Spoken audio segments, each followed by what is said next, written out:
दोस्तों आज हम मंत्रालय डॉक्टर श्री रामाचार्य जी की वैदिक पाठशाला में हैं और उनके सुपुत्र जो हैं अभी इसका देखभाल करते हैं, जिनका नाम है परम पूज्य पंडित राजाचार्य जी। मुझे प्रणाम। तो इनसे हम जानेंगे कि हमारा जो हिंदू वर्ष का जो नया साल है उसके संबंध में कि इसको कैसे बोला जाता है और इसका क्या महत्व है।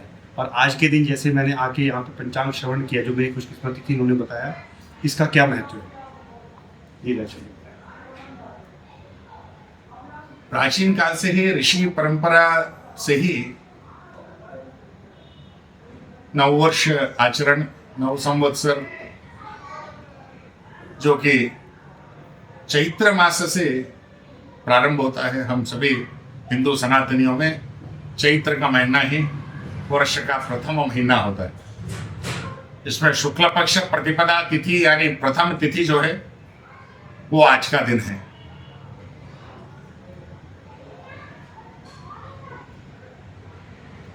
पांच सौ हजार साल पहले मुगल, यमन, ब्रिटिश इत्यादि आकर के उन्होंने अपनी सभी सारी चीजें हम पर थोप दी।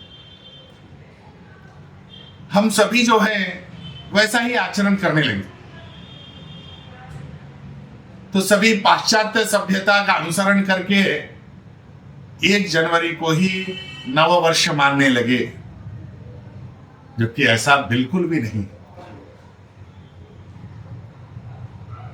1 जनवरी कोई हमारा हिंदू सनातनी नववर्ष नहीं है। हमारा नववर्ष जो है जिसमें वसंत ऋतु आती है, पेड़ों से नए पत्ते निकलते हैं, मौसम बड़ा अद्भुत रहता है, ना ठंड ना गर्मी, ऐसे वातावरण में ये नववर्ष हमारा आता है।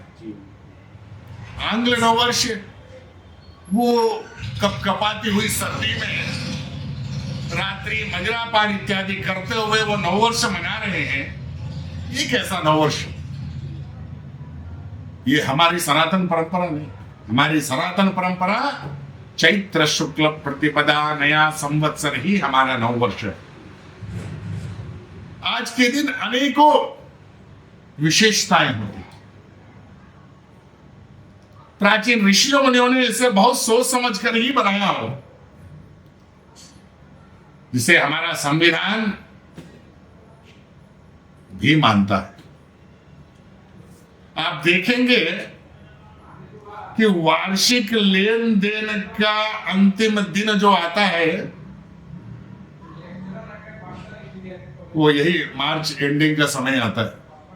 नया लेन देन फिर अप्रैल से प्रारंभ हो जाता है। क्यों ऐसा? ये प्राचीन ऋषि मुनि की बताई हुई विषयों के कारण ही ये पंचांग ऐसा निर्णय ही देता है। चैत्र मास जब प्रारंभ होता है, अनेक चीजें, नई नई चीजें प्रारंभ होती हैं। नई ऋतुओं का आरंभ होना, नए धान्य इत्यादि का होना। प्रथम सौरमान अथवा चांद्रमान के प्रकार से इस बार चांद्रमान से कालयुक्त नामक संवत्सर इस साल इसका नाम है, यह नए वर्ष का नाम। सौरमान के से विश्वावसु नाम का संवत्सर, और ये नया संवत्सर हमें नई उमंग, नई चीजें करने के लिए प्रेरित करता है। हमारे महान ऋषि मुनियों ने हमें, हमारे यहां पंचांग 100 वर्ष का पंचांग बना हुआ है। आने वाले 100 वर्ष या पीछे जो 100 वर्ष गुजरे, क्या क्या होने वाला है ये पहले ही ऋषि मुनियों ने लिख दिया। ज्योतिष्य गणना करके कितने ग्रहण आएंगे, कितना भूकंप आएगा, कितनी बारिश होगी, कितने धन धान्य उपजेंगे, ये सब हमारे ऋषि मुनियों ने पूर्व ही बना था। ये से इतिहासकार, ज्योतिषकार हमारे इस भारत भूमि में परम सनातन परंपरा में हुए। तो बड़ा महत्व रखता है ये नव संवत्सर। आज के दिन शुद्धता का आचरण करके प्रातः काल सूर्योदय के पूर्व उठ करके तैलाभ्यंजन यानी तेल लगा करके शरीर में, सर पे और सुसुम पानी से स्नान करना। देवता पूजन करना, कुल देवी देवता का दर्शन पूजन करना, ग्राम इष्ट देवता का पूजन करना, माता पिता गुरुजनों का पैर छू करके प्रणाम करके उनसे आशीर्वाद लेना, नववस्त्र धारण करना। आज के दिन हमारा नया वर्ष है, हमारा नया साल है, आज के दिन नया कपड़ा धारण करके सभी बड़ों का आशीर्वाद लेकर के कुछ मिठाई इत्यादि पकवान घर में बना करके लोगों को बुला करके उन्हें खिलाने का दिन है। आज के दिन नीम के पत्ते, उनके फूल को सेवन करने का विषय, इससे ज्वर पीड़ा इत्यादि वर्ष तक कुछ नहीं होता। ये हमारे ऋषि मुनि ने बताया था। चैत्र इत्यादि में आप थोड़ा सा कुछ काढ़ा बना करके अगर पी लेते हैं नीम इत्यादि का तो शरीर में फोड़े फुंसी इत्यादि आपको नहीं होंगे। तो बड़े महान ऋषि मुनियों की परंपरा में हमारे यह सनातन वैदिक संस्कृति जो है हम सभी को सही जीवन जीने का जो रास्ता है, वो मार्ग है, वो दिखलाता है। इसीलिए हमारा भारतीय नव संवत्सर चैत्र शुक्ल प्रतिपदा ही है। इसका परिपालन करना आज से देवीय नवरात्र प्रारंभ होता है। चैत्र नवरात्र जिसे कहते हैं, 9 दिन का ये नवरात्र नित्य देवियों का आराध्य अपनी शक्तियों का पाने का दिन है, अनुष्ठान करने का दिन है। बहुत तुरंत प्रतिफल इसका मिल जाता है अगर आप ये अनुष्ठान करते हैं। ऐसा ये विशेष दिन है, इसमें भगवान श्री रामचंद्र का जन्म हुआ, रामनवमी पर्व आता है, ध्वजारोहण करने का दिन है। अनेक विधिवत मुहूर्त आज के दिन आ जाते हैं। सभी मुहूर्त आज के दिन आ जाते हैं। कुछ भी काम आप प्रारंभ करें वो सब सिद्ध हो जाता है, फल मिल जाता है।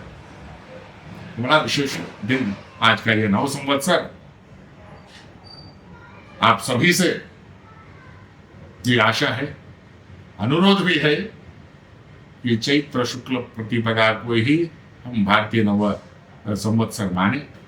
1 जनवरी इत्यादि को त्याग करें, पाश्चात्य संस्कृति सभ्यता को दूर रखें, अपनी सभ्यता संस्कृति वैदिक धर्म के तत्वों को जिस दिन आप जानना चालू करेंगे आप समझेंगे कितना अद्भुत है ये हमारा सनातन संस्कृति, हमारा धर्म।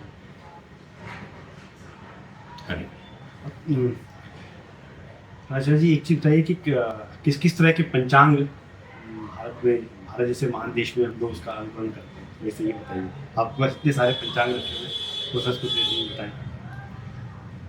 काशी विश्वनाथ क्षेत्र से ऋषिकेश पंचांग जो कि अनेकों वर्षों से ये चला आ रहा है, जो कि चांद्रमान से यह पंचांग होता है, इसका निर्णय निकलता है। और समस्त उत्तर भारत के लोग वो लगभग ऋषिकेश पंचांग को ही प्रमुख मान करके चलते हैं। उसके अलावा भी काशी क्षेत्र में अनेक महावीर पंचांग, दुर्गा पंचांग इत्यादि बहुत सारे पंचांग वहां से निर्गत होते हैं, लेकिन शुद्ध पंचांग जो है ऋषिकेश पंचांग है। दक्षिण भारत से श्री राघवेंद्र तीर्थ गुरु सार्वभौम विद्या मठ मंत्रालय से, जो कि आंध्र प्रदेश में स्थित है, वहां से श्री राघवेंद्र स्वामी मठ का पंचांग वहां से निकलता है। शुद्ध पंचांग होता है, अनेक विधिवत उसमें सही निर्णय होते हैं। उसके अलावा कर्नाटक में ही श्रीमद अनेक अलग अलग मठों से, उडुपी मठ है, व्यासराज मठ है, उंटी कोप्पल पंचांग है, कृष्ण मठ से है, पलिमार मठ से है इत्यादि, उत्तरादि मठ से है, ऐसे पंचांग वहां से निकलते हैं। कृष्णा मठ से उडुपी का पंचांग निकलता है। ऐसे विधिवत भारत से लगभग कह लिया जाए कि 100 से ज्यादा पंचांग जो है हमारे ज्योतिषकार अलग अलग क्षेत्रों के से बनाते हैं।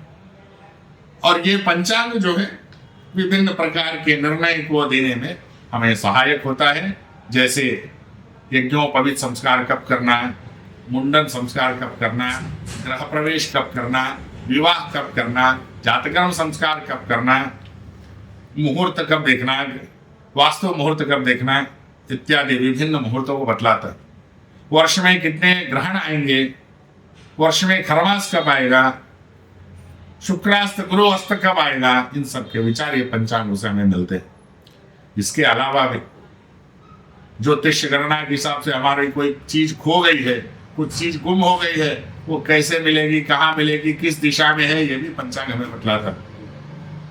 हमें यात्रा पे निकलना है, किस दिन शुभ है किस दिन अशुभ है, ये पंचांग हमें तिथि देख करके बतलाता है।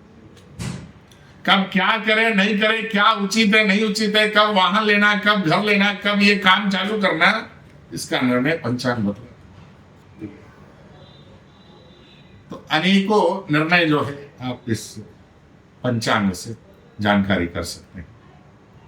प्राचीन ये परंपरा है कि कोई भी काम का शुरुआत प्रारंभ करने पर हम तिथि वार नक्षत्र इत्यादि को हम देखते हैं। पंचांग का अर्थात 5 होता है, तिथि वार नक्षत्र योग कर्ण, ये 5 मिलकर के ही पंच अंग से ही पंचांग बनते हैं और इन्हीं से हमारी पूरी जीवन जुड़ी हुई है। कब वृष्टि होगी, कब बारिश होगी, कब कितना धूप आएगा, कितनी गर्मी पड़ेगी, कितना दिक्कत होगा, क्या व्याधि होगी, क्या पीड़ा होगा, ये सभी प्रत्येक वर्ष पंचांग हमें पहले से ही बता देता है, जानकारी। ये पंचांग। आज थोड़ा हमें बताएं कि आपके आज दिनचर्या में कैसे रही, आपने सुबह प्रातःकाल उठ के क्या क्या होते, कैसे रही आपकी दिन? आज प्रातःकाल यहाँ मंत्रालय रामाचार्य वैदिक पाठशाला में सुबह अभ्यंजन तैलाभ्यंजन स्नान करके आज के दिन हम सभी हमारे यहाँ हमारे कुल देवता, हमारे शालिग्राम देवता इत्यादि हमारे हजारों शालिग्राम हैं, भगवान हैं, तो उन्हें तेल लगा करके अच्छे से स्नान करा के बढ़िया उन्हें साफ करके स्वच्छ करके अलंकृत करके उन्हें रखना, विशेष विभिन्न प्रकार के भोजन इत्यादि बना करके भगवान का नैवेद्य लगाना, भगवान का आरती करना, उनका विशेष पूजन अर्चन करना। हमारे मंत्रालय वैदिक पाठशाला विद्यार्थी द्वारा विष्णु सहस्रनाम, श्री सूक्त, पुरुषोक्त, वेदोक्त, गीता इत्यादि का पाठ होना, जो कि सुबह से आज निरंतर चल रहा है। अनेकों ब्राह्मणों का, वटुक ब्रह्मचारियों का भोजन, दान धर्म, आज के दिन हम सभी विद्यार्थियों में वस्त्रदान इत्यादि करते हैं। सायंकाल जो है पुनः वेदपाठ इत्यादि होकर के पंचांग श्रवण, पंचांग में क्या है इसको सुनना और सुनाना, इसका आचरण आज के दिन बड़ा महत्वता रखता है। प्राचीन लोग इसका बहुत परिपालन करते थे, आज के समय में हम लोग भूल चुके हैं, क्योंकि सही मार्गदर्शन देने वाला कोई है ही नहीं। आप गलत करिएगा ना, आपको अनेक लोग रास्ता बताने हैं, आप सही करिएगा आपको रास्ता बताने वाले बहुत कम लोग मिलेंगे। तो ये आवश्यक है कि जीवन में एक सही गुरु के माध्यम से अपने जीवन की परंपरा को कैसे किस गति से आगे बढ़ाए, कौन सा मार्ग अच्छा है उस मार्ग में जाए, ऐसा ज्ञान लेने का बहुत आवश्यक है। ऐसा ही आज का पूर्ण दिन हमारा सुचारू रूप से भगवत कृपा से बहुत सुंदर रूप से आचरण हुआ और हम लोग भगवत प्रीति काम उनके लिए ही रहते हैं, उनके लिए ही सेवा में दिन भर तत्पर रहते हैं। उन्हीं की सेवा में ही हम सभी का जीवन है और अन्य कोई काम के लिए नहीं आए। सिर्फ भगवत प्रीति, उनका कामना, उनका ही सिर्फ अपेक्षा, उन्हीं का भजन पूजन ध्यान करने के लिए ही परमात्मा के द्वारा हमारी वैदिक पाठशाला, हमारे पिताजी लगभग 60 वर्षों से निरंतर रूप में इस वैदिक पाठशाला का संचालन करते हुए चला रहे हैं और भगवत कृपा ये विशेष आ रही है।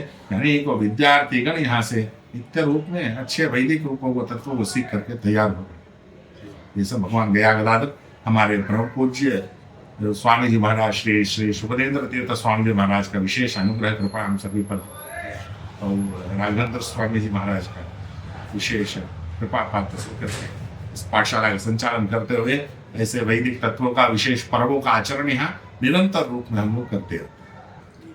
आपने देखा कि स्वामी जी का आज की दिनचर्या कैसी थी। ये है हमारी असली सनातन संस्कृति और ये अनुकरणीय है। ये आजकल के लोगों को शायद पता भी नहीं होगा। आजकल के नौजवानों को अगर पूछेंगे कि नींद का क्या महत्व है आज की तारीख में, तो उनको कुछ नहीं पता है। तो ये इनके आशीर्वाद से मैं भी आज कम से कम एक इनके जो पंचांग श्रवण का हिस्सा बन सका और मुझे ये सब बताया चीज़ें, ये हम सभी सनातनियों को अनुकरण करना चाहिए। और इससे जो आजकल मैं तो एज ए डॉक्टर बता रहा हूँ आपको कि मैं डेली देखता हूँ कि 6 साल से उन 6 साल की उम्र के बच्चों से बड़े बूढ़े जो हैं सर दर्द से पीड़ित रहते हैं, क्योंकि मन में शांति नहीं है, दिन भर मोबाइल पे लगे हुए हैं। अगर हम अपना सनातन धर्म को अनुकरण करेंगे तो हमें ये सब फालतू चीज़ों के लिए टाइम ही नहीं होगा। और मैं थोड़ा सा इनसे एक और अनुग्रह करना चाहूँगा कि वे थोड़ा सा अपने शालिग्राम जो हैं किस उनके हैं थोड़ा अपना दिखाएं हमारा जी अवश्य। दर्शकों को। जी ये शालिग्राम भगवान जो कि नेपाल तिब्बत के बॉर्डर पे गंडकी नदी में प्राप्त होते हैं, नदी के अंदर ही ये प्राप्त होते हैं। वज्रमुखी नामक जो एक बहुत ही सूक्ष्म कीड़ा होता है, वो कीड़ा ही इसमें निर्माण करता है, जो कि ये स्वयंभू है, स्वयं ही उत्पन्न है ये शालिग्राम भगवान। किसी ने इनको कोई व्यक्ति के हाथ से बना हुआ नहीं है। नजदीक में आप देखेंगे तो ये सुदर्शन चक्र ऊपर नीचे है। इन्हें लक्ष्मी नरसिम्हा शालिग्राम कहते हैं। भगवान नरसिम्हा का ये रूप है जो मुख खुला हुआ है। यहाँ रखे हुए जितने भी शालिग्राम हैं ये सभी लक्ष्मी नरसिम्हा शालिग्राम ही हैं।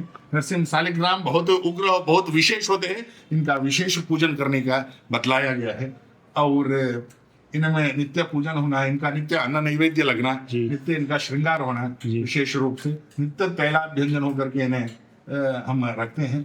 और वजन का कहा जाए तो यह लगभग 30 किलो से लेकर 32 किलो का वजन का एक शालिग्राम है। वो 20 किलो, ये 11 किलो, ये 22 किलो, ऐसे ऐसे वजनों का ये शालिग्राम है।